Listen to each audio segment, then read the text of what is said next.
السلام علیکم ورحمۃ اللہ وبرکاتہ۔ آج ہم لوگ آسان اصول فقہ کے اندر خاص لفظ کی جو 4 قسمیں ہیں معنی کے اعتبار سے اور دلالت کے اعتبار سے اس کو پڑھنے جا رہے ہیں۔ لفظ خاص کیا ہے، اس کی پوری تفصیل اور بحث اس سے پہلے کے سبق میں گزر چکی ہے۔ اگر تھوڑا سا بھی ڈاؤٹ ہو یا ذہن میں وہ بات ابھی یاد نہیں آ رہی ہو تو مناسب ہے کہ ایک بار پرانا سبق جو ہے وہ دیکھ لیا جائے اور اس کے بعد پھر آج کے سبق کو شروع کیا جائے، تاکہ آج جو پڑھائی جا رہی ہو، جو باتیں پڑھائی جائیں گی وہ آپ کے ذہن میں اچھی طریقے سے اتر جائے۔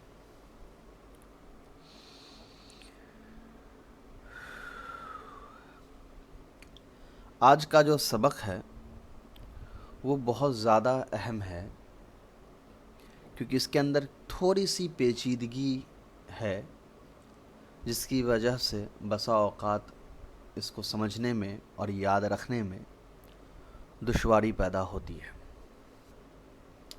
لیکن اگر بہت دھیان سے آپ سنیں گے اور انشاءاللہ میں کوشش کروں گا کہ اپنے استطاعت اور سمجھ کے مطابق اس کو جتنا آسان کر کے سمجھایا جا سکتا ہو میری حیثیت کے مطابق اتنی میں کوشش کروں گا۔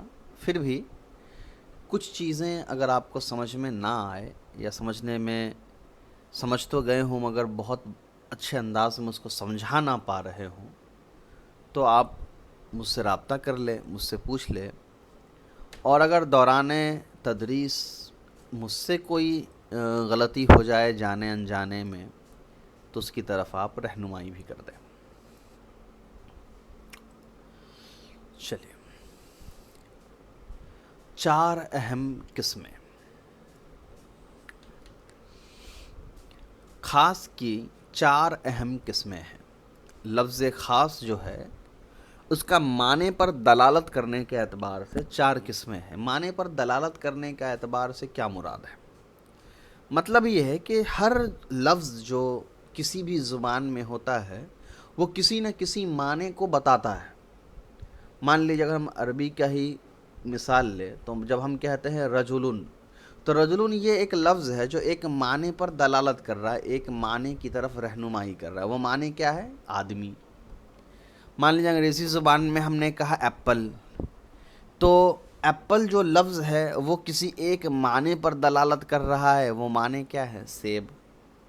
اسی طریقے سے اردو میں ہے یا ہندی میں ہم لے لیں سیب، تو سیب ایک لفظ ہے جو ایک خاص شے کی طرف، ایک خاص چیز کی طرف دلالت کر رہا ہے، جو ہے ایک پھل جو کھایا جاتا ہے۔ تو جتنے بھی لفظ ہوتے ہیں ہر زبان میں، وہ لفظ کسی نہ کسی چیز یا کسی نہ کسی معنی کی طرف بتانے کے لیے استعمال ہوتے ہیں۔ تو اس اعتبار سے عربی کے اندر بھی جو لفظ ہوتے ہیں وہ ان 4 میں سے کسی ایک معنی پر دلالت کر رہے ہوتے ہیں۔ یا تو وہ مطلق دلالت کرتے ہیں، یا پھر وہ مقید ہو کر دلالت کرتے ہیں، یا وہ امر ہوتا ہے یا وہ نہیں ہوتا ہے۔ اب یہ کیا ہے مطلق، مقید، امر، نہیں، وہ ہم آگے چل کر کے ابھی سمجھیں گے۔ پہلا ہے مطلق۔ مطلق کے بارے میں کہا جا رہا ہے مطلق یہ وہ ہے جو اپنی حقیقت پر بلا کسی قید کے دلالت کرے، جیسے کتاب، رجل، مسجد وغیرہ۔ تو مطلق کیا ہے؟ مطلق کہہ رہے ہیں کہ یہ وہ لفظ ہوتا ہے جو اپنے حقیقت پر بلا کسی قید کے، یعنی بغیر کسی قید کے مکمل طور پر دلالت کرتا ہے۔ یعنی مطلق وہ لفظ ہوتا ہے کہ جب اس لفظ کو بولا جاتا ہے تو اس سے جو مطلب سمجھ میں آتا ہے اس مطلب کو سمجھنے میں کسی قید کی ضرورت نہیں ہوتی ہے، کسی طرح کے شرط کی یا کسی اور مفہوم کی یا کسی اور لفظ کی کوئی ضرورت ہم کو نہیں ہوتی ہے۔ وہ لفظ بغیر کسی قید کے ساتھ، بغیر کسی شرط کے ساتھ اس کے معنی ہم کو سمجھ میں آ رہے ہوتے ہیں۔ جیسے مان لیا جائے میں نے کہا کتابن، تو کتابن کا مطلب ہوتا ہے ایک کتاب، تو اس ایک کتاب کو سمجھنے کے لیے ایسا نہیں ہے کہ ہم کو کسی اور قید کی یا کسی اور شرط کی ضرورت پڑی. ہم کو سمجھ میں آ گیا کہ کتاب ایک لفظ ہے اور اس کا مطلب اردو میں کتاب ہی ہوتا ہے. جب بولا گیا رجلن، تو رجلن ایک عربی لفظ ہے اور اس کا مطلب ہوتا ہے آدمی، اور یہ کسی بھی آدمی کو ہم بول سکتے ہیں.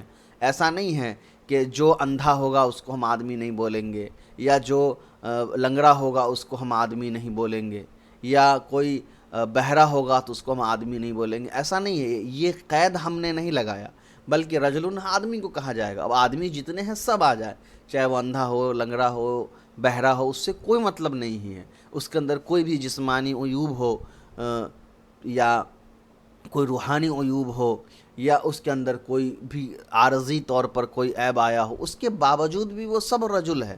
ہم نے کوئی قید نہیں لگایا. ہاں اگر ہم یہ کہہ دیتے رجل حسن، تو اب ہم نے کیا کیا؟ حسن کا لفظ لا کر کے ہم نے ایک قید لگا دیا کہ میری مراد صرف آدمی نہیں ہے، آدمی میں وہ جو حسن ہے، جو صحیح ہے، جو خوبصورت ہے. یا میں کہوں رجل قبیح، تو اب میں یہاں پر عام آدمی مراد نہیں لے رہا ہوں، کوئی بھی آدمی مراد نہیں لے رہا ہوں، بلکہ میں اس آدمی کو مراد لے رہا ہوں جو قبیح ہے، جو بدصورت ہے. تو یہ یاد رکھنا ہے کہ مطلق کا مطلب کیا ہوتا ہے. اس کے اندر سارے لوگ آ سکتے ہیں، سارے معنی آ سکتے ہیں. اس کے اندر کوئی قید لگا کر کے کسی کو چھانٹا نہیں گیا ہے یا کسی کو شامل نہیں کیا گیا ہے، بلکہ سب لوگ اس کے اندر ہیں. تو ایسے لفظ کو کہا جاتا ہے مطلق. یعنی کوئی بھی ایسا لفظ ہے جس کے اندر کوئی کاٹ چھانٹ نہیں کیا گیا ہے اس کے معنی کے اندر، تو اس کو کہا جاتا ہے کہ یہ مطلق لفظ ہے. اب دیکھیے، مطلق کا حکم یہ ہے کہ وہ اپنے اطلاق پر قائم رہتا ہے. اب چونکہ آپ عالمیت کے نصاب کو پڑھ رہے ہیں، تو دیکھیے ایک عوامی جو فہم ہوتی ہے وہ الگ ہوتا ہے. عوام کو سمجھانا ہے، عام لوگوں کو سمجھانا ہے، تو اس کا ایک الگ انداز ہوتا ہے. لیکن جب آپ درس اور تدریس کر رہے ہوتے ہیں اور آپ اسی اعتبار سے پڑھ رہے ہیں، تو آپ کے لیے الگ جو اصطلاحات ہوتی ہیں وہ استعمال کی جاتی ہے. مثال کے طور پہ مجھے مطلق اور اطلاق سمجھانا ہوگا عام آدمی کو، تو میں الگ انداز میں سمجھاؤں گا. لیکن اگر مطلق اور اطلاق مجھے پڑھانا ہے تو اس کے لیے مطلق اور اطلاق الگ طریقے سے بولا جاتا ہے. یعنی میں کہنا یہ چاہ رہا ہوں کہ عام لوگوں کے سامنے ٹیکنیکل ورڈ استعمال نہیں کی جاتی ہے، جو خصوصی اصطلاحات ہوتی ہیں وہ استعمال نہیں کی جاتی ہے. لیکن جب درس و تدریس کا موقع ہوتا ہے تو خصوصی اصطلاحات کو ہی استعمال کیا جاتا ہے، اور آپ کو بھی چاہیے کہ آپ اسی کو سمجھیں. اب جہاں بھی مطلق اور اطلاق آئے گا، میں بار بار مطلق اور اطلاق کو نہیں سمجھاؤں گا، بلکہ مطلق اطلاق میں بار بار بولتا جاؤں گا، اور آپ کو سمجھ میں آ جانا چاہیے کہ مطلق اور اطلاق کیا ہوتا ہے نا. لیکن میں اگر عوام کو سمجھاؤں گا تو میں وہاں پر مطلق اور اطلاق نہیں بولوں گا، وہاں پہ میں معنی سمجھاؤں گا کہ مجھے پتہ ہے کہ مطلق اور اطلاق جو ہے یہ ٹیکنیکل ٹرم ہے، یہ خصوصی اصطلاحات ہیں. ہو سکتا ہے کہ عام لوگوں کو یہ چیز معلوم نہ ہو. تو یہ فرق ہمیشہ یاد رکھنا ہے کہ فقہ کی کتابوں میں یا اصول فقہ کی کتابوں میں یا کسی بھی اصول کی کتابوں میں جو کچھ اصطلاحات ہوتی ہیں، مطلق ہو گیا، مقید ہو گیا، اطلاق ہو گیا، یہ جو لفظ ایسے بولے جاتے ہیں، اس کو ایسے ہی یاد رکھیے اور اسی طریقے سے سمجھنے کی کوشش کریے، اور اپنے عام بول چال میں بھی ویسے ہی استعمال کریے. تو وہ کیونکہ ہوتا کیا ہے کہ اصطلاحات کے استعمال کرنے سے بہت سارے جو مشکل مفہوم ہوتے ہیں نا وہ آسانی سے ادا ہو جاتے ہیں. جیسے مطلق کو سمجھانے کے لیے میں نے آپ سے 3-4 منٹ لیا، اب آپ مطلق جب سمجھ گئے، اب میں جہاں جہاں مطلق بولوں گا آپ کو فوراً سمجھ میں آ جائے گا. تو اسی لیے کچھ جگہوں پہ اصطلاحات کو ویسے ہی یاد رکھیے. چلیے، مطلق کا حکم یہ ہے کہ وہ اپنے اطلاق پر قائم رہتا ہے. اب مطلق تو میں نے سمجھا دیا، اطلاق کیا ہے؟ وہی دلالت ہی لے لیجئے، لفظ ہے، دلالت ہے، مطلق ہے، اطلاق ہے. یعنی کسی لفظ کے اندر اگر مطلق معنی ہیں تو اس کا حکم یہ ہے کہ وہ اپنے مطلق معنی پر ہی اطلاق کرے گا، یعنی اپنے مطلق اور عام معنی پر ہی استعمال ہوگا. مثال کے طور پہ جب میں نے کہا رجلن اور اس میں میں نے کوئی قید نہیں لگایا، تو دنیا کے سارے انسان پر اس رجلن لفظ کا اطلاق ہوگا. زید بھی رجلن ہوگا، بکر بھی رجلن ہوگا، محمد بھی رجلن ہوگا، کوئی اندھا ہوگا وہ بھی رجلن ہوگا، کوئی لنگڑا ہوگا وہ بھی رجلن ہوگا، کوئی خوبصورت ہو یا بدصورت ہو وہ بھی رجلن ہوگا۔ کیوں؟ کیونکہ رجلن یہ لفظ مطلق ہے، اور جن لوگوں کے اندر بھی رجلن والے صفات پائے جا رہے ہیں ان سارے لوگوں کو ہم رجلن کے لفظ سے اطلاق کر سکتے ہیں، رجلن کے لفظ سے بیان کر سکتے ہیں۔ اسی کو کہا جاتا ہے مطلق کا حکم یہ ہے کہ وہ اپنے اطلاق پر قائم رہتا ہے، یعنی جو مطلق لفظ ہے اور اس سے جتنے لوگوں کی شمولیت اس کے اندر ہے، مطلق کا حکم یہ ہوگا کہ وہ ان سب کو شامل کرے گا جس کے لیے بھی استعمال ہوا، ان سب کو۔ رجلن کا لفظ جیسے میں نے مثال ابھی دی کہ رجلن زید کو بھی شامل کر لے گا، بکر کو بھی شامل کر لے گا، اندھا لنگڑا لولا بہرا سب کو شامل کر لے گا۔ اس نے کسی کو چھانٹا نہیں، کسی کو قید لگا کے الگ نہیں کیا۔ تا آکے کوئی اتنی ہی قوی دلیل اس میں کسی اس میں میں نے سٹاپ کر دیا، میں پھر سے وہاں سے پڑھ دیتا ہوں۔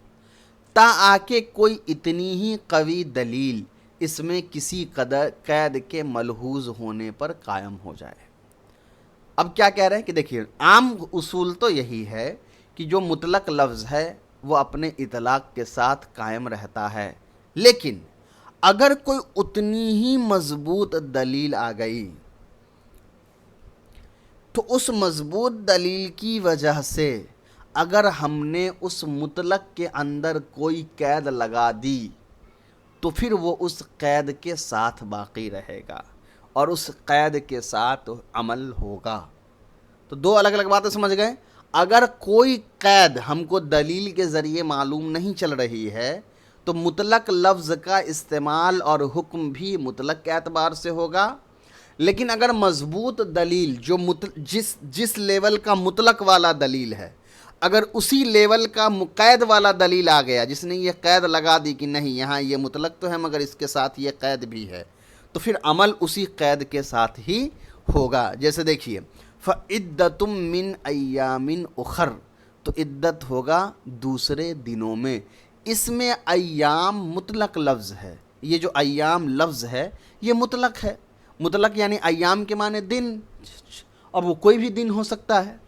یہاں کوئی قید نہیں لگائی گئی کہ جمعہ ہو یا سنیچر ہو یا اتوار ہو، ایسی کوئی قید نہیں لگائی گئی، یا یہ قید نہیں لگائی گئی کہ 1 2 3 لگاتار جو ہے وہ روزہ رکھنا ہے۔ یہاں صرف کہا گیا کہ اس کی جو عدت ہے وہ دوسرے دنوں میں روزہ رکھنا ہوگا۔ تو دن صرف بولا گیا، نہ اس کے اندر یہ قید لگائی گئی کہ لگاتار رکھنا ہے، نہ اس کے اندر دن کی قید لگائی گئی کہ جمعہ سنیچر اتوار کو رکھنا ہے یا پیر کو رکھنا ہے، ایسی کوئی قید نہیں لگائی گئی۔ اب اس کی وجہ سے کیا ہوا؟ لہٰذا رمضان کے بعد اتنے ہی ایام مسلسل اور غیر مسلسل دونوں طرح قضا کی جا سکتی ہے، تسلسل ضروری نہیں ہے۔ تو اس سے یہ حکم نکلا کہ جب قرآن نے کسی بھی دن رمضان کے چھوٹے ہوئے روزوں کی عدت گزارنے کا حکم دیا ہے، عدت کو پورا کرنے کا حکم دیا ہے۔ عدت کے معنی اصل میں ٹھہرنا یا پورا کرنا، تو اسی معنی میں لے لیجئے کہ رمضان میں چھوٹے گئے روزوں کو اگر قرآن نے ایامن اخر لا کر کے یہ بتایا کہ باقی دوسرے دنوں میں اس کی جو قضا ہے وہ پوری کر لی جائے، تو وہاں پر ہم تسلسل یا غیر تسلسل دونوں میں سے کوئی قید نہیں لگا سکتے ہیں۔ نہ ہم یہ کہہ سکتے ہیں کہ نہیں تسلسل جو ہے یہی یہاں پر کرنا ضروری ہے، ایک دم پے در پہ روزہ رکھنا ضروری ہے جس طرح روزہ چھوٹا ہے۔ کیوں؟ کیونکہ قرآن کی اس آیت میں کہیں بھی تسلسل روزہ رکھنے کا ذکر نہیں ہے۔ تو ہم اس کے اندر اس کے جو مطلق معنی ہیں، جو ایام کے اندر جو دن والے معنی ہیں، اسی پر ہم عمل کریں گے، نہ کہ مسلسل دن والے بات پر عمل کریں گے۔ چلیے امید ہے کہ سمجھ میں آ گیا ہوگا۔ نہیں سمجھ میں آتا تو میں کیا کرتا ہوں، اس کو تھوڑا سا ایک بار اور سمجھانے کی کوشش کرتا ہوں۔ آپ سمجھ گئے ہیں تو اسکپ کر کے آگے بڑھ جائیے، نہیں سمجھے ہیں تو تھوڑا سا پھر سے سمجھ لیجئے۔ حکم یہ تھا کہ مطلق لفظ پر اگر کوئی قید، کوئی اسی لیول کی دلیل نہیں مل رہی ہے تو اس کے اندر ہم قید نہیں لگا سکتے ہیں، مطلق پر مطلق کے اعتبار سے ہی عمل ہوگا۔ تو قرآن کے اندر فعدۃ من ایام اخر کا لفظ آیا کہ جن لوگوں کے رمضان میں روزے چھوٹ گئے ہیں ان کو اگر رمضان کے روزوں کی قضا کرنی ہے تو وہ دوسرے دنوں میں غیر رمضان کے دنوں میں اپنے روزوں کی قضا کر لے. یہ سمپل بات ہے. یہاں ایامن جو لفظ ہے یہ مطلق ہے. اس دن کے اندر کوئی قید نہیں لگایا گیا کہ کس دن روزہ رکھنا ہے، کس وقت روزہ رکھنا ہے، کس دن روزہ رکھنا ہے، وقت تو نہیں، کس دن روزہ رکھنا ہے. اس کی قید یہاں پر نہیں ہے.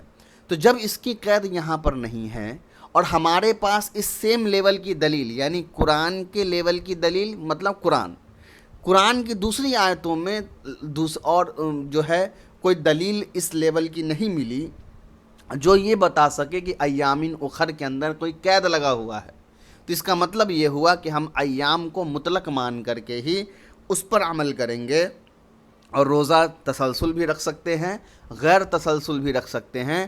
پے در پہ روزہ رکھنا یہ ہمارے لیے واجب یا ضروری نہیں ہوگا. یہ نارمل حکم تھا اور اس کے پیچھے کا ایک یہ اصول تھا. اب آگے دیکھیے، کتاب اللہ کے مطلق پر خبر واحد کی وجہ سے کسی قید کا اضافہ نہیں کیا جا سکتا. اب یہاں پر ایک اہم ضروری بات ہے. بسا اوقات کہا جاتا ہے کہ بھائی قرآن کے اندر تو نہیں ہے، ٹھیک ہے، لیکن حدیث کے اندر تو ہے، اور حدیث کے اندر صاف طور پہ لکھا ہوا ہے، پھر ہم کیوں اس کا انکار کر رہے ہیں؟ تو اوپر جو شروع میں نے ایک بات کہی کہ اگر قرآن میں کوئی بات لکھی گئی ہے تو قرآن کی جو ساری آیتیں ہیں وہ تواتر کے ساتھ ثابت ہے، تو حدیث بھی اسی لیول کی ہونی چاہیے کہ وہ تواتر کے ساتھ ثابت ہو، تب ان دونوں کے اندر تطبیق ہوتی ہے. تو ایسا کبھی نہیں ہوگا کہ قرآن جو ہے وہ خبر تواتر کے ساتھ ثابت ہو اور کوئی خبر واحد یا قیاس لا کر کے ہم اس قرآن کے اوپر اضافہ کر دیں. یہ ممکن نہیں ہے. یعنی قرآن نے کسی حکم کو مطلق رکھا ہے تو خبر واحد یا قیاس کے ذریعے سے ہم اس قرآن کے مطلق کو مقید نہیں کر سکتے ہیں، اس مطلق لفظ کو خاص نہیں کر سکتے ہیں. مثال کے طور پر دیکھیے، قرآن مجید میں وضو کے لیے چہرہ، ہاتھ اور پاؤں کے دھلنے اور سر کے مسح کرنے کا حکم ہے. تو قرآن کے اندر جب وضو کی بات آئی تو یہ 4 چیزوں کا ذکر وضو کے اندر ہوا کہ آپ کو چہرہ دھونا ہے، پاؤں دھونا ہے، ہاتھ دھونا ہے اور سر کا مسح کرنا ہے. یہ 4 چیزیں قرآن کے اندر موجود ہے. اس کے ساتھ کوئی اور قید نہیں ہے. اب قرآن کی آیت میں اس کے علاوہ کوئی 5ویں قید نہیں ہے، 5ویں کوئی شرط بیان نہیں کی گئی ہے. لیکن رسول اللہ صلی اللہ علیہ وآلہ وسلم کی حدیث سے معلوم ہوتا ہے کہ شروع میں بسم اللہ بھی کہنا ضروری ہے. لیکن حدیث ہے اور بالکل مضبوط حدیث ہے کہ جس میں آپ صلی اللہ علیہ وسلم نے یہ فرمایا ہے کہ بسم اللہ کہنا ضروری ہے. جس نے بسم اللہ نہیں کیا اس کی وضو نہیں ہوئی، یا جو وضو کرے تو اس کو چاہیے کہ بسم اللہ پڑھے. آپ صلی اللہ علیہ وسلم کے عمل سے معلوم ہوتا ہے کہ وضو کی ترتیب یہی ہونی چاہیے کہ پہلے چہرہ دھویا جائے، پھر ہاتھ، پھر سر کا مسح کیا جائے، پھر پاؤں دھویا جائے. تو ان احادیث کی وجہ سے وضو میں ان چیزوں کو واجب قرار نہیں دیا جا سکتا، کیونکہ یہ کتاب اللہ کے مطلق پر خبر واحد کی وجہ سے زیادتی ہوگی. البتہ ان کا شمار مستحبات میں ہوگا. تو پہلی چیز تو میں نے بتایا کہ بسم اللہ والی، کہ قرآن کے اندر بسم اللہ کا ذکر نہیں ہے، حدیث کے اندر ہے. اسی طریقے سے قرآن کے اندر وضو کی جو ترتیب ہے وہ یہ 4 ہی ہے. باقی جو اور ترتیب ہے وضو کی وہ سنت کے اندر ہے. اب مسئلہ کیا ہے سمجھیے، یہاں پر یہ اصول بیان کیا جا رہا ہے کہ قرآن نے جب 4 چیزوں کو ہی وضو کے اندر مطلق شمار کیا ہے تو اس کے اندر ہم کسی اور چیز کو فرض یا واجب کے درجے میں لا کے شمار اگر کریں گے تو گویا کہ یہ ہوگا کہ حدیث کے ذریعے سے ہم قرآن کے فرض میں اضافہ کر رہے ہیں. اگر قرآن کے اندر 4 ہی چیزیں فرض ہیں تو حدیث کے ذریعے ہم اس کے اندر 5ویں چیزیں فرض میں شامل نہیں کر سکتے ہیں، چونکہ یہ کیا ہوگا، کتاب اللہ کے اوپر یعنی قرآن کے اوپر زیادتی ہو جائے گی حدیث کے ذریعے سے، خبر واحد کے ذریعے سے. ہاں یہ ہوگا کہ وہ نبی کریم صلی اللہ علیہ وسلم کے اقوال اور اعمال ہیں تو اس کی وجہ سے ان چیزوں کو سنت قرار دیا جائے گا، ان چیزوں پر عمل کرنے کو زور دیا جائے گا، لیکن ان کو قرآن کے اس فرض والے حکم کے اندر داخل نہیں کیا جائے گا. یعنی بسم اللہ پڑھنے کو، ترتیب وار وضو کرنے کو، اس کو سنت قرار دیا جائے گا، لیکن بسم اللہ پڑھنے کو ہم فرض قرار نہیں دے سکتے ہیں، کیونکہ جیسے ہی آپ فرض کا حکم لگائیے گا اس کا مطلب یہ ہوتا ہے کہ جیسے ہی بسم اللہ کوئی نہیں پڑھے گا اس کی وضو نہیں ہوگی. حالانکہ قرآن تو وضو کے لیے 4 ہی چیز بتا رہا ہے. تو گویا کہ ہم نے قرآن کے حکم کے اندر حدیث کے ذریعے اضافہ کر دیا. اور میں نے شروع میں ایک بات بتائی تھی کہ قرآن اور حدیث کے اندر جب بھی مسئلے بیان کیے جائیں گے ایک ہی رو سے، تو پہلی کوشش ہماری یہ ہوتی ہے کہ دونوں کے اندر تطبیق دی جائے۔ تطبیق کا مطلب ہوتا ہے کہ اس طرح دونوں پر عمل کیا جائے کہ نہ قرآن کے اندر اضافہ ہو اور نہ حدیث چھوٹے، بلکہ کوئی ایسی گنجائش نکلے کہ ان دونوں پر مضبوطی کے ساتھ عمل ہو جائے اور کتاب اللہ کے اندر کوئی کمی یا زیادتی بھی موجود نہ، یہ زیادتی بھی نہ ہو پائے۔ تو اس کی جو صورت ہے اس کی مثال انہوں نے یہاں پر دی کہ قرآن کے اندر جو 4 چیزیں ہیں اس کو اللہ تعالیٰ نے ذکر کیا ہے، تو وہ 4 چیزیں آ گئیں فرض کے دائرے میں، کتاب اللہ کے ذریعے ثابت ہو گئی اور وہ اپنے مطلق معنی پر ہے۔ باقی جو چیزیں حدیث کے اندر آئی جس نے اس مطلق معنی میں قید لگایا، تو وہ مستحبات اور سنت کے ضمن میں آئے گا، نہ کہ اس کو ہم فرض کے دائرے میں داخل کریں گے۔ چلیے ایک چیز یہاں پر سمجھ لیجئے، وہ زیادہ آسان لگے گا۔ پہلے میرا مقصد یہاں پر مسلکی اختلافات کو بیان کرنا نہیں ہے نا، میرا مقصد ہے اصول بیان کرنا، کیونکہ اس کتاب میں وہی چیز لکھی ہوئی ہے۔ تو اس سے یہ نہ سمجھا جائے کہ میں کسی ایک مسلک کی طرف رجحان رکھتے ہوئے اپنے درس و تدریس کو پڑھا رہا ہوں۔ ایک عالم کے لیے اور مجھ جیسے طالب علم کے لیے یہ مناسب نہیں ہے کہ وہ کسی ایک مسلک کے ساتھ بندھ کر کے رہے اور دوسرے تمام مسلکوں کو وہ بغیر دلیل کے سمجھے، بلکہ میں نے بار بار اس چیز کو سمجھایا ہے کہ ایک طالب علم ہونے کے حیثیت سے میری اور آپ کی یہ ذمہ داری ہے کہ جب آپ دلیلوں کو پڑھیں تو ہر اعتبار سے پڑھیں، سارے علماء کی دلیل کو پڑھیں، اس کے بعد آپ کے اندر اتنی صلاحیت ہو کہ آپ سمجھ سکیں کہ ان میں سے کن کی بات زیادہ صحیح اور درست معلوم ہوتی ہے، نہ کہ آنکھ بند کر کے کسی ایک کے تقلید کرنے لگے، یا آنکھ بند کر کے بالکل تقلید ہی نہ کرے اور اس کے چکر میں یہ نقصان ہو کہ ہم باعث ہو جائے اور تنگ نظری کے شکار ہو جائیں۔ اسی لیے ہمارے نصاب میں المذاہب الاربع نام کی ایک کتاب شامل کی گئی ہے، جس کے اندر سارے مسلکوں کے دلائل ہیں، ان کے حکم ہیں، اور اس کے اوپر ایک لمبی جو ہے بحث کی گئی ہے۔ تو وہ یاد رکھنا ہے کہ میں یہ جو کتاب سمجھا رہا ہوں یہ اصولی اعتبار سے سمجھا رہا ہوں، فقہی اعتبار سے نہیں سمجھا رہا ہوں۔ تو اس کو فقہ کی کتاب نہ سمجھا جائے کہ اس سے ایک مسئلہ ثابت ہو جائے گا، بلکہ اس کو اصول کے اعتبار سے سمجھا جائے کہ کسی بھی مسئلے کے اندر جو یہ اختلاف دکھنے کو ملتا ہے اور کچھ علماء کسی اور بات کو مانتے ہیں، کچھ علماء کسی اور بات کو مانتے ہیں، اس کی بنیادی وجہ یہ اصول ہوتے ہیں۔ اصول کے بنا پر جیسے ان کی ایک اصول انہوں نے بیان کی کہ ہم حدیث کے ذریعے کتاب اللہ کے اندر اضافہ نہیں کریں گے، باقی اور دوسرے لوگ ہوں گے جن کے اندر یہ اضافے کی گنجائش ہوگی، تو ظاہر سی بات ہے مسئلہ بدل جائے گا۔ تو وہ یاد رکھنا ہے کہ میں ابھی جو آپ کو پڑھا رہا ہوں وہ اصول کی کتاب پڑھا رہا ہوں، فقہ کی کتاب نہیں پڑھا رہا ہوں۔ جب فقہ کی کتاب پڑھیں گے تب وہاں پر فقہی بحث اور دلائل پر غور کریں گے انشاءاللہ۔ ابھی اس کو اصول کے اعتبار سے لے کے چلیے گا کہ پہلی ایک اصول یہ بیان کی گئی کہ مطلق لفظ جو ہوتا ہے وہ اپنے معنی پر مطلق ہی اطلاق کرتا ہے، باقی رہتا ہے، اور اس کے اندر جب تک سیم لیول کی دلیل نہ ہو تب تک اس کے اندر کوئی قید نہیں لگا سکتے ہیں، اور اگر کوئی اس کے مقابلے میں کوئی قید دکھ رہی ہے تو اس کے اندر تطبیق پیدا کی جاتی ہے کہ دونوں پر عمل ہو جائے بغیر کتاب اللہ کے اندر کمی، نقصان اور زیادتی کے۔ چلیے دوسری مثال، دوسری جو قسم ہے وہ ہے مقید۔ یہ مطلق کا بالکل الٹا ہے۔ یہاں کیا ہوگا، لفظ کے اندر کچھ قید لگائے گئے ہوں گے جس قید کے بنا پر وہ مطلق سے الگ ہو گیا ہوگا۔ جیسے میں نے کہا رجلن، تو یہ مطلق لفظ ہے، لیکن جب میں کہوں رجلن حسن، خوبصورت آدمی، تو یہ قید ہو گیا کہ اب میں جو بدصورت آدمی ہیں ان کی بات نہیں کر رہا ہوں بلکہ میں خوبصورت آدمی کی بات کر رہا ہوں۔ وہ لفظ ہے جس میں صفت یا اضافت یا کسی اور طرح کی قید لگا دی جائے۔ مقید اس لفظ کو کہتے ہیں کہ یہ مطلق تو تھا لیکن اس کے اندر ہم نے کوئی لفظ کی زیادتی کر کے اس کو مقید بنا دیا، اس کے اندر قید لگا دی۔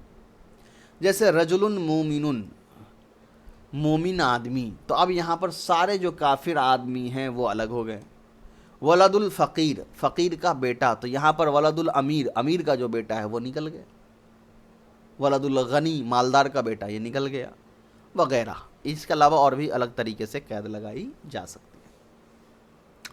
مقید کا حکم یہ ہے کہ اس پر مذکورہ قید کی رعایت کے ساتھ عمل کرنا واجب ہے. جس طرح مطلق پر عمل کرنا جائز واجب ہے، اسی طرح مقید پر بھی، کہ مقید پر جو قید لگائی گئی ہے اسی قید کو سامنے رکھتے ہوئے اس پر اسی اعتبار سے عمل کرنا واجب ہے.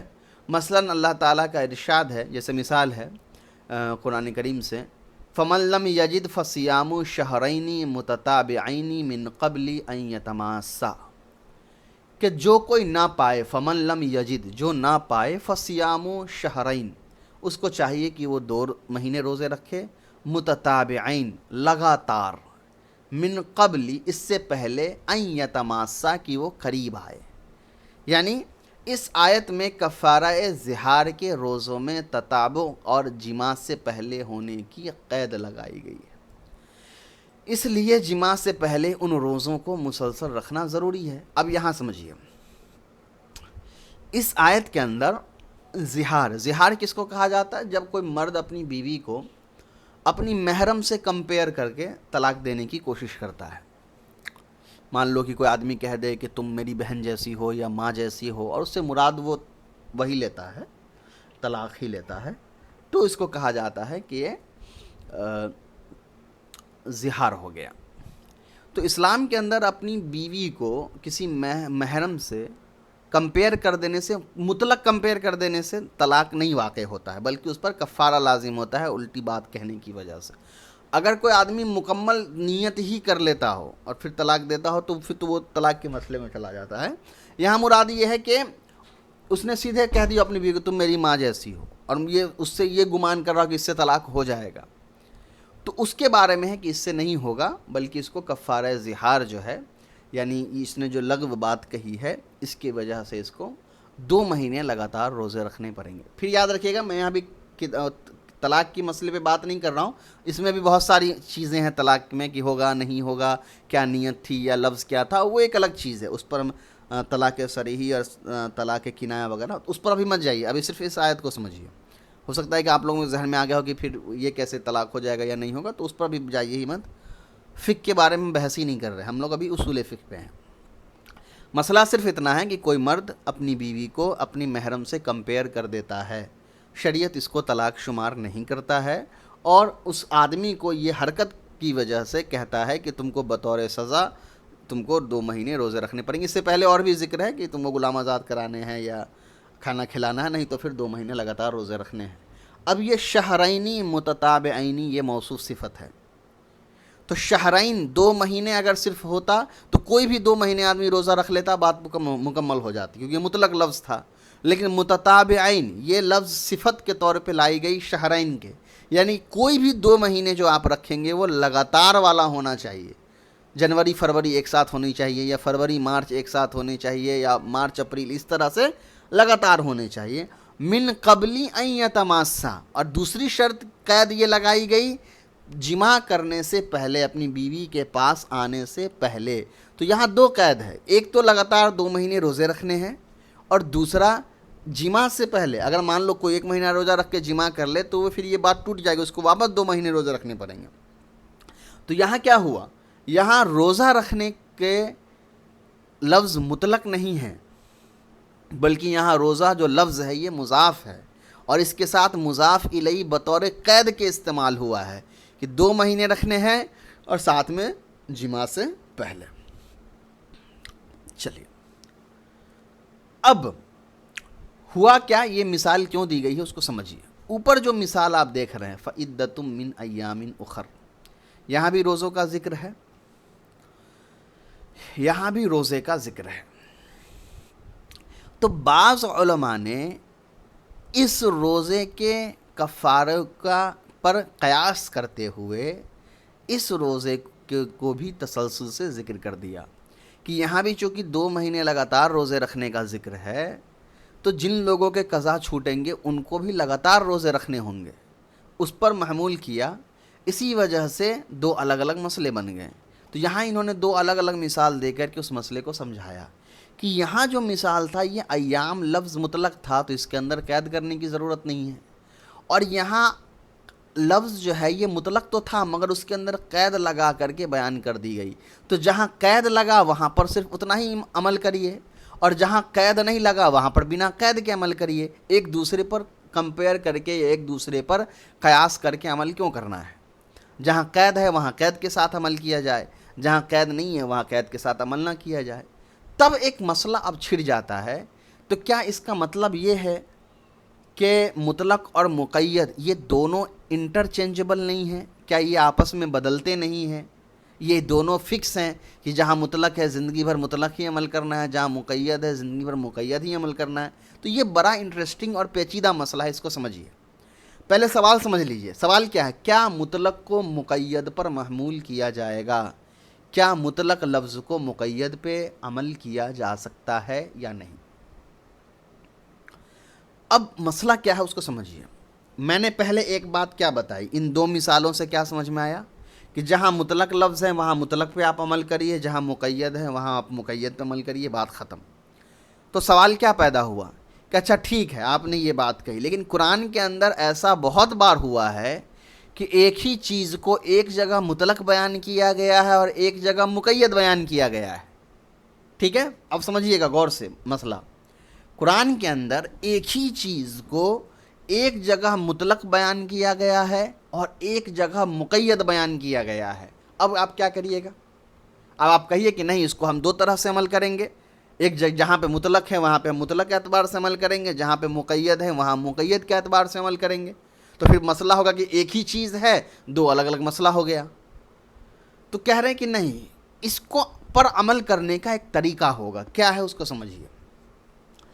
ایک ہی لفظ ایک نص میں مطلق اور دوسری نص میں قید کے ساتھ اگر ذکر کیا جائے تو اگر ایسا ہو جائے کہ ایک ہی لفظ ہے لیکن قرآن کی ایک آیت میں اس کو مطلق بیان کیا گیا ہے اور دوسرے آیت میں اس کو مقید بیان کیا گیا ہے، تب آپ کیا کریے گا؟ تب تو آپ کہیے گا کہ نہیں جہاں مقید ہے وہاں عمل کر لیں گے، یا آپ دونوں میں سے کوئی ایک چوز کریے گا نا، یا تو مطلق چوز کریے گا یا مقید چوز کریے گا. اگر آپ مطلق چوز کریے گا تب آپ مقید والی آیت کو چھوڑ رہے ہیں، اور جب آپ مقید چوز کریے گا تو آپ مطلق والی آیت کو چھوڑ رہے ہیں. تو اس سے زیادہ بیٹر یہ آپشن تھا نا کہ ہم اس پر جو عمل کر رہے تھے کہ یہاں مقید تھا تو ہم نے اسی کو کمپیریزن کر کے اوپر بھی مقید کا لفظ لگا دیا. تو یہ تو زیادہ اچھا تھا نا کہ ہم ایک ساتھ دونوں پر عمل کر رہے ہیں. تو یہ ایک سوال ہے ہڈن کہ یہ تو زیادہ اچھا تھا. تو ہماری بات آپ کیوں نہیں مان رہے ہیں؟ آپ کیوں کہہ رہے کہ نہیں مطلق مطلق پہ عمل ہوگا اور مقید مقید پہ؟ مقدمہ سمجھیے. یہاں پہ دو لوگ ہیں، مان لیا جائے ٹیم اے اور ٹیم بی. ٹیم یہ کہتی ہے کہ مطلق جہاں ہے وہاں مطلق پہ عمل ہو، جہاں مقید ہے وہاں مقید پر عمل ہو. ٹیم بی یہ کہتی ہے کہ نہیں، جہاں مطلق ہے تو ٹھیک ہے عمل تو کیا جائے گا، لیکن اگر جہاں پہ مقید آ گیا تو ہم کیا کریں گے، اسی مقید کے اندر اس مطلق کو بھی شامل کر لیں گے. ہم یہ مان لیں گے کہ یہاں پہ قید نہیں لگائی گئی لیکن اسی کا سملر قید یہاں پہ لگایا ہوا ہے. تو دو ٹیم الگ الگ سمجھ میں آ گیا. تو اب سوال یہ آتا ہے، یہ جو ٹیم بی ہے اور ٹیم اے ہے، تو ٹیم اے کا کیا تھا کہ مطلق جو ہے مطلق پہ عمل ہوگا، مقید مقید پہ عمل ہوگا، دونوں میں زیادتی کرنے کی ضرورت نہیں ہے. ٹیم بی کہہ رہی ہے کہ مقید پہ عمل کریں گے اور اس مطلق کو اسی میں شمار کر لیں گے. تو ہم ٹیم بی سے سوال کہہ رہے ہیں کہ بھائی آپ ایسا کیوں کر رہے ہیں؟ یہ تو اچھی چیز نہیں ہے، یہ تو اضافہ کرنا مناسب نہیں ہے. قرآن کے اندر جہاں قید نہیں ہے وہاں پہ قید کیوں لگانا، اور جہاں قید ہے وہاں پہ قید لگائیے، کوئی دقت نہیں ہے. تو ٹیم بی کہہ رہی ہے کہ اچھا ٹھیک ہے، چلو آپ کا بات ہم مان لیتے ہیں کہ جہاں قید نہیں ہے وہاں ہم قید نہیں لگائیں گے. لیکن آپ اس سوال کا جواب دے دیجئے کہ قرآن کے اندر دو آیت ہے جس میں ایک سیم لفظ استعمال ہوا ہے اور ایک جگہ وہ مطلق استعمال ہوا ہے، ایک جگہ آپ مقید استعمال ہوا ہے. اب آپ مجھے بتائیے کہ آپ اس پر کیسے عمل کریے گا؟ اگر قرآن میں جہاں لوکیشن اے ایک جگہ پہ جہاں پہ مقید ہوا ہے وہاں پہ آپ مقید استعمال کریے گا، لوکیشن بی جہاں پہ مطلق استعمال ہوا وہاں پر آپ مطلق استعمال کریے گا، تو یہ تو پرابلم ہو گیا نا، یہ تو عمل نہیں ہو پایا، ایک حصے پہ چھوٹ گیا. تو یہ ٹیم بی کا سوال ہے ٹیم اے کو لے کر کے کہ کیا ہم ایسا کر سکتے ہیں یا نہیں. تو اس کا ہم جواب دے رہے ہیں. ٹیم اے کیا کر رہی ہے؟ جواب دے رہی ہے. وہ جواب کیا ہے اس کو سنیے. نصوص کا تعلق حکم کے سبب سے ہے تو حنفیہ کے نزدیک ایک دوسرے پر محمول نہیں کیا جائے گا۔ اب کیا مطلب ہے سمجھیے، یہاں پر کہہ رہے کہ یہ اتنا سمپل وے میں نہیں ہے کہ ہاں ہاں نہیں تو نہ، بلکہ آپ کو پہلے وہ کانسیپٹ سمجھنا پڑے گا کہ اس کے اندر حکم کیا ہے، سبب کیا ہے، وہ آیت کس کانٹیکسٹ میں بیان کی گئی ہے، کس کے لیے بیان کی گئی ہے، ان سب چیزوں کو دیکھنا پڑتا ہے۔ تو ہم یہ ٹیم اے یہ جواب دے رہی ہے بی کو کہ دیکھیے پہلے آپ کو یہ دیکھنا ہو کہ نصوص کا تعلق حکم کے سبب سے ہے یا نہیں، حکم کے سبب سے مراد کیا ہے اور نص کیا ہے۔ نص تو سمجھ ہی گئے، جو عبارت ہے وہ، حکم ہم سمجھ ہی گئے، حرام ہونا، حلال ہونا، فرض، واجب جو بھی ہے۔ سبب ہم نے پہلے اس میں بتا ہی دیا تھا کہ ہر کسی عمل کے ہونے یا نہ ہونے کا ایک سبب ہوگا۔ تو یہاں کہہ رہے ہیں کہ اگر اس نص کے اندر جو حکم آیا ہے وہ کسی سبب کے ساتھ جڑ کر کے آیا ہے تو حنفیہ کے نزدیک ایک دوسرے پر محمول نہیں کیا جائے گا۔ یعنی امام ابو حنیفہ رحمۃ اللہ علیہ، مراد یہاں پہ امام ابو حنیفہ نہیں ہے، حنفی جو اصول ہوگا، جو اسکالرس ہوں گے جن کا اپنا ایک مائنڈ سیٹ ہے اصول کو لے کر کے، ان کے اکارڈنگ یہ ہے کہ نہیں، پھر ایسی جگہ پہ آپ مطلق کو مقید پر قید محمول نہیں کر سکتے ہیں، مطلق کو جو ہے مقید کے اوپر، یا انٹرچینجبل ہے، یا مقید کو مطلق کے ساتھ مرج نہیں کر سکتے ہیں، ایک نہیں کر سکتے ہیں۔ کب؟ پھر سن لیجئے، کب؟ جب نص اس حکم کے بارے میں بات کر رہا ہو جو کسی سبب کے ساتھ جڑا ہوا ہے۔ مطلب کیا ہے اس کو تھوڑا سمجھیے۔ آپ صلی اللہ علیہ وسلم کا ارشاد ہے الجار احق بسبقہ، کہ پڑوسی جو ہے وہ سبقہ کا زیادہ حقدار ہے۔ سبقہ کیا ہے اس کو ذرا سمجھ لیجیے۔ سبقہ کا مطلب ہوتا ہے، مان لیجیے کہ دو پڑوسی ہے، اور مان لو زید اور عمر یہ دونوں پڑوسی ہے، اور اب عمر جو ہے وہ جانا چاہ رہے ہیں گھر چھوڑ کے کہیں اور شفٹ ہو رہے ہیں، تو زید جو ہے وہ زیادہ حقدار ہے کہ عمر ایک بار زید سے پوچھ لے کہ بھائی میں یہ گھر بیچنا چاہ رہا ہوں، میں یہاں سے شفٹ ہو رہا ہوں دوسری جگہ، اگر تم چاہو تو یہ گھر خرید لو، یا اگر تمہارا پارکنگ لاٹ ایک ہے یا راستہ، یعنی ایک ہوتا ہے نا پڑوسی میں کچھ چیزیں سملر ہو جاتی ہے، دیوار ایک ہو گیا، یا پارکنگ ایک ہو گیا، یا راستہ ایک ہو گیا، یا پارک ایک ہو گیا۔ تو یہاں مراد یہی کہ تم اگر گھر چھوڑ کے جا رہے ہو تو ایک بار پڑوسی کو انفارم کر دو کہ بھائی میں یہ چیز بیچ رہا ہوں، تم کو لینا ہے تو تم لے لو، کیونکہ پھر کوئی دوسرا آدمی آئے گا تو ہو سکتا ہے پڑوسی کو پرابلم ہو، تو بیٹر ہے کہ ایک بار اس سے پوچھ لے۔ اسی کو کہا جاتا ہے احق بسقبہ۔ تو اس حدیث کے اندر کیا لفظ ہے کہ اگر کوئی پڑوسی ہے تو وہ حقدار ہے سقبہ کا، یعنی اس سے پوچھا جائے کہ بھائی اگر تم لینا ہے تو تم لے لو۔ دوسری روایت میں دیکھیے الجار احق بشفعۃ جارہ ینتظر بها ان کان غائبا اذا کان طریقہما واحدا۔ اب یہاں سمجھیے، سیم وہی شفاعہ سقبہ ایک ہی چیز ہے کہ پڑوسی جو ہے وہ زیادہ حقدار ہے اپنے پڑوسی کے شفاعہ کا۔ کب؟ اس طرح کہ وہ انتظار کرے اس چیز کا اگر وہ پڑوسی غائب ہے، یعنی وہ موجود نہیں ہے، اور ان دونوں کا راستہ جو ہے وہ ایک ہے، ان دونوں کا جو طریق ہے، راستہ وہ ایک ہے۔ اب یہاں پر دو چیزیں لگائی گئی، پہلا کہ پڑوسی حقدار ہے سقبہ کا، دوسرا تب جب ان دونوں کا راستہ ایک ہو۔ تو اب آپ دیکھیے گا کہ ایک روایت کے اندر سقبہ کا حکم جو ہے یہ مطلق ہے، دوسرے کے اندر یہ مقید ہو گیا کہ ان دونوں کا راستہ ایک ہوگا تب۔ تو اب اس سے دو الگ الگ بات سمجھ میں آ رہی ہے۔ پہلی حدیث سے یہ سمجھ میں آ رہی تھی کہ بس پڑوسی ہونے کی وجہ سے وہ حقدار ہے سقبہ کا، دوسری حدیث سے یہ سمجھ میں آ رہی ہے کہ نہیں، پڑوسی ہونے کی وجہ سے سقبہ کا ادھیکار نہیں ہے اس کو، بلکہ ان دونوں کا راستہ بھی ایک ہونا چاہیے۔ تو ایک جگہ مطلق ہو گیا، ایک جگہ مقید ہو گیا۔ تو اب سوال یہ آتا ہے کہ کیا ہم اس پر عمل کریں یا ہم ان دونوں اس پر عمل کریں، یعنی دونوں میں سے کوئی ایک پر عمل کرنا ہوگا، کیونکہ دونوں ایک دوسرے کے اپوزٹ میں ہیں۔ اب سمجھیے اس مسئلے کو، یعنی جوار سبب شفاعہ ہے بشرط یہ کہ دونوں کا راستہ ایک ہو، پس ان دونوں نصوص کا تعلق سبب حکم سے ہے۔ پہلی دلیل میں جوار مطلق ہے اور دوسری حدیث میں وحدت طریق کی قید بھی ہے۔ امام ابو حنیفہ رحمۃ اللہ علیہ کے نزدیک مطلق کو مقید پر محمول نہیں کیا جائے گا، بلکہ جیوار بجائے خود شفاعہ کا سبب ہے، اور شرکت فی الطریق ایک دوسرا سبب شفاعہ ہوگا۔ اب کیا مطلب ہے اس کا پورا سمجھ لیجئے۔ امام ابو حنیفہ رحمۃ اللہ علیہ کہتے ہیں کہ نہیں، یہ حدیث اور یہ حدیث انٹرچینجبل نہیں ہوگا۔ انٹرچینجبل ہونے کا مطلب یہ ہو گیا کہ ہم اس مقید کو مطلق پر یا اس مطلق کو مقید کی جگہ پر استعمال نہیں کر سکتے ہیں، یہ دونوں الگ الگ جگہ پر استعمال ہوگا۔ ریزن کیا ہے؟ ریزن یہ ہے کہ یہ جو حکم لگایا گیا احقو کا، یہ حکم لگایا گیا ہے پڑوسی ہونے کی وجہ سے، سبب جو ہے وہ سیم ہے نا۔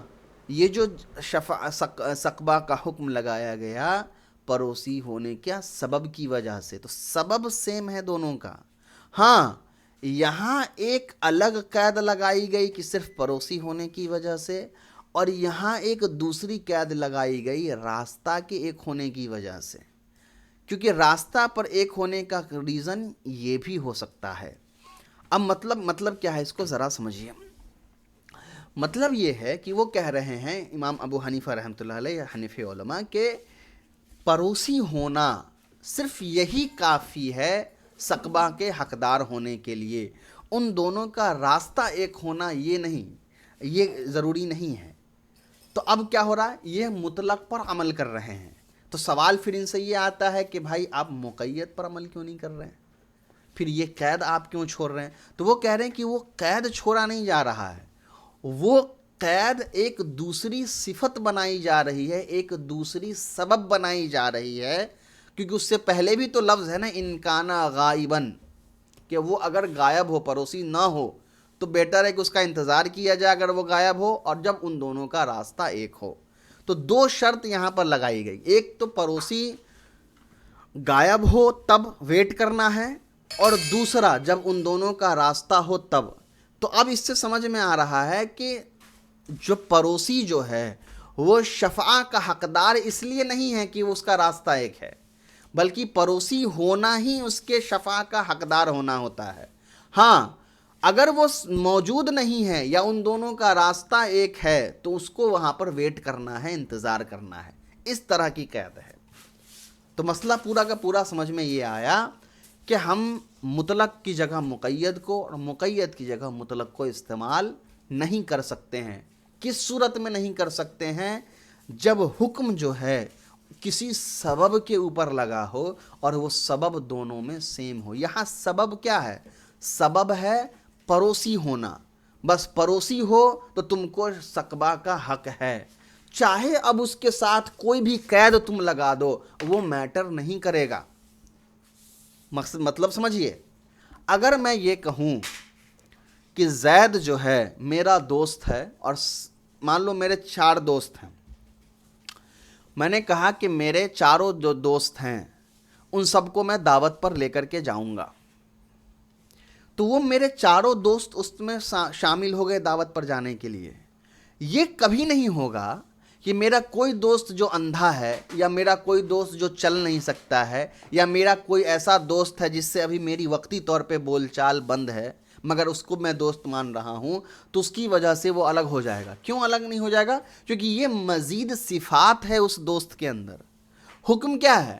سبب کیا ہے؟ سبب ہے میرا دوست ہونا، کہ جو بھی میرا دوست ہے وہ میرے ساتھ دعوت پر جائے گا، چاہے میرا دوست عالم ہو، ڈاکٹر ہو، انجینئر ہو، وہ مزید قید ہے، اس کا کوئی تعلق نہیں ہے میرے دعوت پر لے جانے کا۔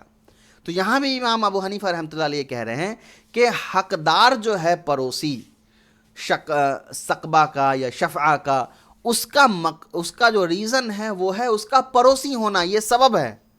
تو اس کے پڑوسی ہونے کی وجہ سے اس کے اوپر حقدار کا حکم لگا ہے، نہ کہ اس زیادتی کی وجہ سے کہ تم جو ہے راستہ ایک ہو تب یا تم غائب ہو تب، نہیں، وہ مزید اضافہ ہے، بلکہ جو مقصد ہے وہ ہے یہی کہ اگر پڑوسی ہے تو وہ حقدار ہے۔ تو یہی بات انہوں نے کہا کہ اگر حکم کا تعلق سبب کے ساتھ ہے تو سبب جہاں جہاں پایا جائے گا وہ حکم اسی اعتبار سے لاگو ہوگا. یہ ہم نے پہلے کے درس میں پڑھ لیا تھا کہ سبب اور شرط کیا ہوتا ہے, اس کو ایک بار دہرا لیا تو یہ اور اچھے سمجھ میں آ جائے گا. دوسرا سمجھیے, اور اگر مطلق و مقید دونوں نصوص کا تعلق حکم سے ہو تو 4 حالتیں ہوں گی. اب سوال آتا ہے, اچھا ٹھیک ہے یہ بات تو ہم سمجھ گئے کہ اگر حکم کا تعلق سبب کے ساتھ ہے, یعنی جو حکم لگا ہے وہ کسی سبب کے بنا پہ لگا ہے, تب تو کوئی دقت نہیں, ہم سمجھ گئے. لیکن اگر کوئی نص ہے جو ایک مطلق ہے ایک مقید ہے اور وہ کوئی سبب بیان کر کے حکم نہیں لگا رہا ہے بلکہ وہ ڈائریکٹلی حکم لگا رہا ہے, تب چلو اوپر کی مثال میں تو ایک سبب بیان کیا گیا تو جس سے سمجھ میں آ گیا کہ ٹھیک ہے یہاں پر یہ حکم اس لیے لگا کیونکہ یہ سبب موجود تھا. اب دوسرا سوال یہ آتا ہے کہ اگر مان لیا جائے کہ کوئی سبب نہیں ہے, ڈائریکٹلی حکم کو لاگو کر دیا گیا کہ یہ چیز حرام ہے, بات ختم. کیوں حرام ہے اس سے مطلب نہیں ہے, اور ایک جگہ اسی چیز کو حرام کے بارے میں قید ہے, ایک جگہ اسی حرام لفظ کے بارے میں مطلق ہے, تب تو آپ عمل کریے گا. تب تو پھر مسئلہ آئے گا کہ ایک جگہ آپ مطلق ہے ایک جگہ مقید ہے, تب آپ کیا کریے گا. پھر سمجھ رہے ہیں. دوسرا سوال ٹیم بی کا یہ ہوا ٹیم اے کے اوپر کہ ٹھیک ہے یہ ہم سمجھ گئے کہ یہاں سبب تھا تو سبب کے بنا پر آپ نے مطلق پر عمل کیا اور مقید کو مزید اضافے کے طور پہ بیان کر دیا, تو ٹھیک ہے یہ چلے سمجھ میں آ گیا. دوسرا سوال ان کا یہ ہے کہ اگر مان لیا جائے کہ کوئی سبب بیان ہی نہ کیا گیا ہو, صرف حکم لگا دیا گیا ہو کسی عمل کے اوپر, اور ایک حکم مطلق ہو اور دوسرا حکم مقید ہو, اب آپ کس پر عمل کریے گا. تب تو آپ کو اگر ایک پر عمل کریے گا تو ایک چھوٹے گا, یہ آپ کریے گا نہیں, تب تو آپ انٹرچینجبل مانیے گا کہ اس کو اس کی جگہ عمل کریے اس کی جگہ عمل کریے, تب تو آپ واپس میری بات مان رہے ہیں. تو اس کے بارے میں ٹیم اے کا جواب ہے کہ نہیں. کیسے ہے اس کو سمجھیے کہ اگر مطلق و مقید دونوں نصوص کا تعلق حکم سے ہوگا تو 4 الگ الگ کنڈیشنز آئیں گی. وہ 4 کنڈیشنز کیا کیا ہیں اس کو سمجھیے. پہلا, حکم اور سبب دونوں ایک ہوں تو بالاتفاق مقید پر محمول ہوگا. اب یہ کہہ رہے ہیں کہ دیکھیے اگر 2 الگ الگ آیت بیان کی گئی لیکن دونوں آیت کے اندر جو حکم ہے وہ اور کسی نظریے سے سبب بھی اگر بیان کیا گیا اور وہ سبب یعنی حکم اور سبب یہ دونوں اگر سیم ہیں تب تو ان دونوں آیت میں کوئی اختلاف ہی نہیں ہے, دونوں پر اس میں پھر کوئی مسئلہ ہی نہیں ہے, وہاں پر بالکل آپ عمل کریے کیونکہ وہاں تو عمل ہوگا ہی. پھر سنیے سوال, اگر 2 آیت الگ الگ بیان کی گئی اور دونوں کے اندر حکم اور سبب دونوں سیم چیز ہے تو وہاں پر مطلق کو مقید پر محمول کیا جائے گا, اس میں کوئی پرابلم نہیں کیونکہ وہاں کوئی ڈیفرنس ہی نہیں ہے نا. جیسے حرمت علیکم المیتۃ والدم ولحم الخنزیر, یہاں دم جو لفظ ہے خون, حرمت تمہارے اوپر حرام ہے مردار خون اور خنزیر کا گوشت. تو یہاں پر جو دم ہے خون یہ مطلق ہے, کوئی بھی خون کیسا بھی خون جتنا بھی خون وہ سب حرام دکھ رہا ہے, تو یہ مطلق لفظ ہو گیا.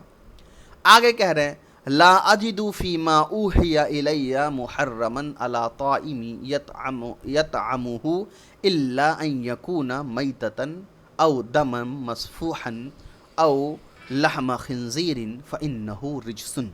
اب یہاں پر کیا ہوا, دمن مسفوحن, دمن کے ساتھ ایک صفت قید لگائی گئی بہتا ہوا خون, اور ایک سبب بیان کی گئی انہ رجس.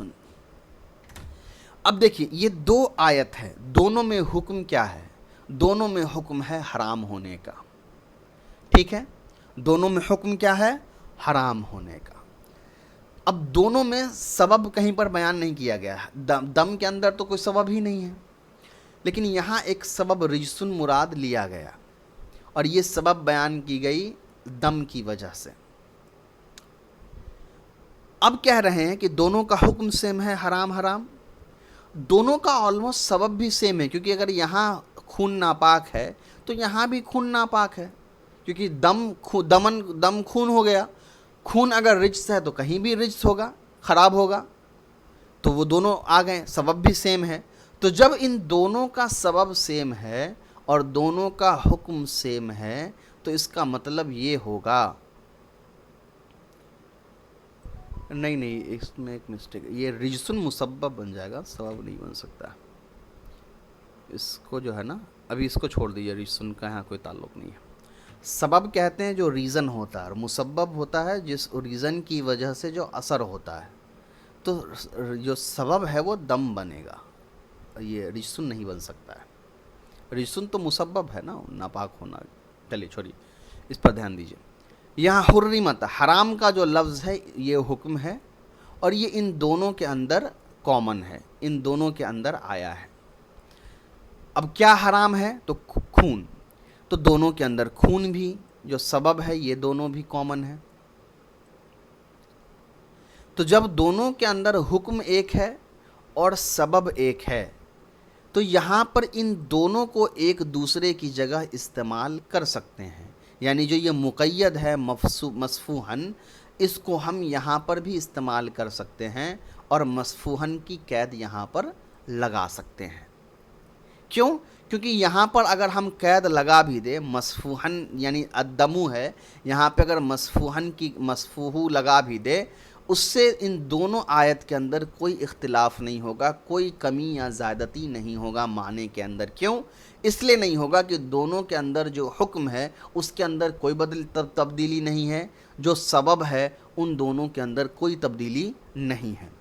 تو اب سوال یہ آئے گا یہاں پر کہ اگر آپ یہ کہہ رہے ہیں کہ یہاں پر بھی دم ہے، یہاں پر بھی دم ہے، یہاں پر بھی حرام کا لفظ ہے، یہاں پر بھی حرام کا لفظ ہے، تو حکم بھی ایک، سبب بھی ایک، تو آپ نے مصفوحاً کو یہاں ایڈ کر دینے میں کوئی حرج نہیں سمجھا، تو آپ نے یہاں وہ کام کیوں نہیں کیا؟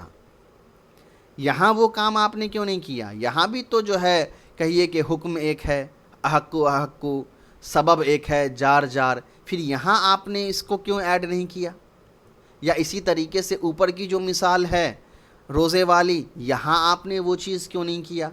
تو اس کا جواب سمپل ہے کہ دونوں کا حکم الگ الگ ہے اور سبب بھی یہاں الگ الگ طور سے آیا ہے۔ کیوں؟ یہاں جو سبب ہے وہ ہے زہار والا، یہاں جو سبب ہے وہ روزے کے چھوٹنے والا ہے، تو دونوں کا حکم سبب الگ الگ ہو جانے کی وجہ سے دونوں پر عمل الگ الگ طرح سے ہوا۔ اب یہاں کا تعلق دیکھیے، یہاں بھی وہی مسئلہ ہے، یہاں پر بظاہر یہاں پر آپ کو یہ چیز دکھ رہی ہے کہ سبب ایک ہے اور حکم ایک ہے، مگر یہاں ایک دوسرا بھی سبب ہے، وہ ہے اذا کان طریقہما واحداً، تو سبب مختلف ہو گیا، اسی وجہ سے اب ان دونوں کو ہم ایک دوسرے کی جگہ انٹرچینجبل نہیں مان سکتے ہیں۔ یہاں وہ مسئلہ نہیں ہے، بلکہ یہاں سب کچھ سیم ہے، حکم بھی سیم ہے، سبب بھی سیم ہے، اس سبب کے اندر جو قید لگا، اس قید کے لگنے کی وجہ سے بھی کوئی تبدیلی نہیں آئی، تو وہ قید ہم یہاں پر ایڈ کر سکتے ہیں۔ دیکھیے یہاں خون ہونا سبب ہے، یعنی دم جو ہے یہ سبب ہے، اور حرام ہونا حکم ہے، حرام ہونا جو ہے وہ حکم ہے۔ لیکن ایک آیت میں مطلق دم، یعنی ایک آیت جو اوپر والی ہے اس میں مطلق دم کا لفظ ہے، دوسری آیت میں دم مسفوح کا لفظ ہے، لہٰذا پہلی آیت میں بھی دم سے دم مسفوحی مراد ہوگا، اور اس اصول کے بنا پہ کیا ہوگا، یہاں پر جو دم ہے اس سے مراد بھی دم مسفوح مراد ہوگا، نہ کہ کوئی بھی دم، کوئی بھی خون۔ ریزن کیا ہے؟ ریزن یہ ہے کہ دونوں آیت جو ہے وہ بالکل ایگزیکٹلی ایک دم سیم ہے، دونوں کا حکم، دونوں کا سبب جو ہے وہ سیم ہے۔